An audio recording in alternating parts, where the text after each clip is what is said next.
अधूरी मौत, भाग 3। क्यों अपने ही पति की खूनी बनी शीतल।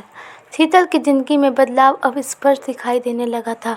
अब तो वह पुराने नौकरों को भी निकालती थी और हर दिन क्लब जाया करती थी।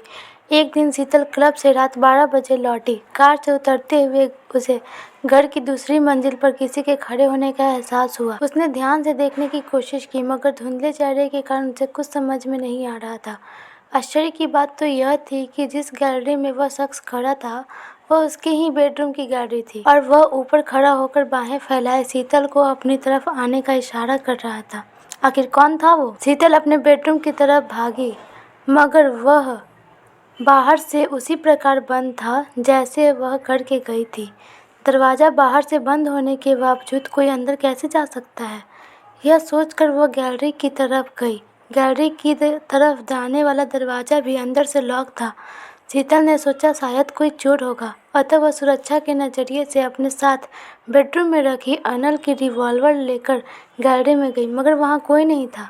शीतल को अपनी आंखों पर भरोसा नहीं हो रहा था। उसने चौकीदार को आवाज़ दी। चौकीदार के आने पर उसने पूछा, ऊपर कौन आया था?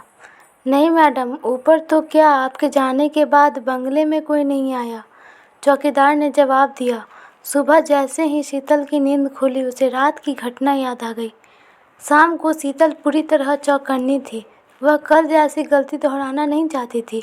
बंगले से निकलते समय उसने खुद अपने बेडरूम को लॉक किया और चौकीदार को लगातार राउंड लगाने की हिदायत दी। अब वह खूब मौज मस्ती कर रही थी और उसे यह गम नहीं था कि अनल को गए कुछ ही दिन हुए थे। शीतल तो उसके बीमा पॉलिसी के 10 करोड़ रुपए भी ले लिए थे। एक दिन अचानक वीर की फ़ोन पर पुलिस ने फ़ोन किया और उसे सारी बात बताई कि अनल गहरी खाई से निकला है और वह जिंदा है। वीर खुश हो गया और तुरंत शीतल को फ़ोन किया, लेकिन शीतल ने फ़ोन नहीं उठाया। तब वह उसके घर गया। वहां जाने के बाद नौकरों ने बताया कि शीतल पार्टी करने गई है। वीर सब समझ चुका था। वह फौरन अनल से मिलने पहुंचा और उसे सारी बात बताई। फिर वीर ने उसे एक नाटक करने को कहा कि शीतल तो जानती है कि तुम मर चुके हो, यही अच्छा मौका है आत्मा बनकर सच जाने का। उस दिन शीतल के घर पर अनल ही था, लेकिन शीतल इस बात से अनजान थी कि अनल जिंदा है। लेकिन उसे यह ज्ञात हो रहा था कि उसे डराने के पीछे वीर का ही हाथ है। शीतल की तीक्ष्ण बुद्धि यह समझ गई थी कि वीर दोस्त के नाम पर धोखा दे रहा है, और हो ना हो यह वही शख्स है जो उस रातों में डरा रहा था। यह मुझे डरा कर सारा पैसा हड़पना चाहता है। मैं ऐसा नहीं होने दूंगी और इसे रंगे हाथों पुलिस को पकड़ाऊंगी। रोजाना की तरह आज भी लगभग 8 बजे शाम को वह क्लब जाने के लिए निकली। आज शीतल बेफिक्र थी, क्योंकि उसे पता चल चुका था कि पिछले दिनों हो रही घटनाओं के पीछे किसका हाथ है। अब उसका डर निकल चुका था। उसने वीर को सबक सिखाने की योजना पर भी काम करना शुरू कर दिया था। बंगले की गली से निकले पर जैसे ही मुख्य सड़क पर आने को हुई तो कार की हेडलाइट सामने खड़े बाइक सवार पर पड़ी। उस बाइक सवार की शक्ल हूबहू अनल के जैसे थी। अनल? अनल कैसे हो सकता है? ओहो! तो वीर ने उसे डराने के लिए यहाँ तक रच डाला कि अनल का हमशक्ल रास्ते में खड़ा कर दिया। अपने आप से बातें करते हुए शीतल बोली, हद है कमीनेपन की।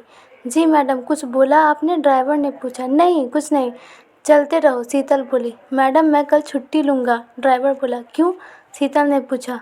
मेरी पत्नी को झाड़ फूँक करवाने के लिए ले जाना है, ड्राइवर बोला। उस पर ऊपरी की हवा है का असर है।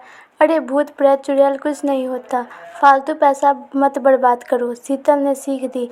नहीं मैडम, अगर मरने वाले की कोई इच्छा अधूरी हो जाए तो वह इच्छा पूर्ति के लिए भटकती रहती है, उसे भी मुक्त करा दिया जाना चाहिए, ड्राइवर बोला। शीतल अब निश्चिंत हो गई। वह सोचने लगी, इस स्थिति से कैसे निपटा जाए। अगर वह सचमुच एक आत्मा हुई तो अरे उसने खुद ने ही तो बता दिया था कि जहाँ भगवान होते हैं वहाँ वह ठहर नहीं सकता, मतलब भगवान को साथ लेकर जाना होगा। और अगर वह खुद कोई फ्रॉड हुआ तो अपनी आत्मसुरक्षा के लिए रिवॉल्वर साथ ले जाएगी। शीतल ने निर्णय लिया।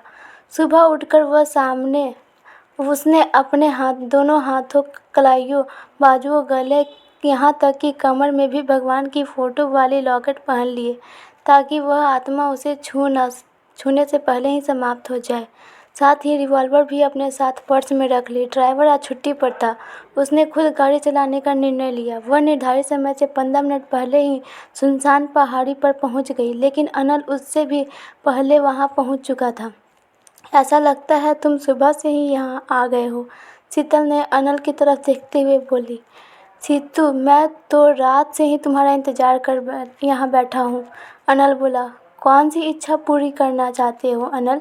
शीतल अपने आप को संभालते हुए बोली। बस एक ही इच्छा है जो मैं मरने के बाद भी नहीं जान पाया, अनल रुकता हुआ थोड़ा संजीदगी से बोला। कि तुमने मुझे उस ऊंची पहाड़ से धक्का क्यों दिया, इसका जवाब दो। इसके बाद मैं सदा सदा के लिए तुम्हारी ज़िंदगी से दूर चला जाऊंगा। हाँ, तुम्हें यह जवाब जानने का पूरा हक है, और यह सुनसान जगह उसके लिए उपयुक्त भी है।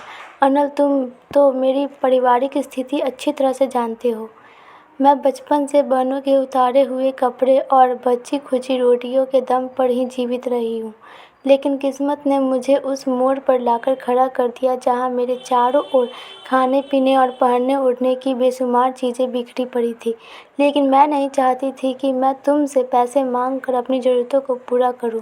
इसीलिए उस पहाड़ पर जाने के लिए मैंने जिद की थी। पीछे से वीर और पुलिस उन दोनों की बातें सुन रहे थे। थोड़ी देर बाद पुलिस निकली और बोली कि मैं आपको अरेस्ट करने आया हूँ। शीतल तो हक्की बक्की रह गई। तब वीर ने सब बात बताई कि अनल जिंदा है और शीतल जेल चली गई। धन्यवाद दोस्तों। अगर आपको ये कहानी अच्छी लगी हो तो वीडियो को लाइक कर दीजिए, हमारे चैनल को सब्सक्राइब कर दीजिए और बेल आइकन को भी क्लिक कर दीजिए, ताकि हम कोई वीडियो अपलोड करें तो उसका पहला नोटिफिकेशन आपके पास पहुँचे। तो मिलते हैं अगली वीडियो में, और आप कमेंट में बताएं कि आखिर शीतल ने ऐसा क्यों किया। कोई पैसे की हद में इतना गिर सकता है कि अपनी पति की ही जान ले ले, या फिर भीड़ भी इसमें मिला था? कमेंट में ज़रूर बताइए। तो मिलते हैं अगली वीडियो में। अगली वीडियो आपको किस टॉपिक पे चाहिए वो भी कमेंट में ज़रूर बताइएगा। मैं आपके कमेंट को पढ़ती हूँ और मैं उसका रिप्लाई भी ज़रूर करूँगी, और आपके कमेंट के अनुसार उस वीडियो को भी लाने की बहुत कोशिश करूँगी। सो धन्यवाद। मिलते हैं अगली वीडियो में। तब तक के लिए जय हिंद, और चैनल को सब्सक्राइब कर दीजिएगा। Bye bye. और हाँ, एक ज़रूरी बात है, अगर आपने इस वीडियो का पार्ट 1 और पार्ट 2 नहीं देखा है तो ज़रूर जाकर देखें, और उस वीडियो को भी लाइक करें, तभी आपको ये वीडियो समझ में आएगी। और कमेंट में ज़रूर बताइएगा। धन्यवाद।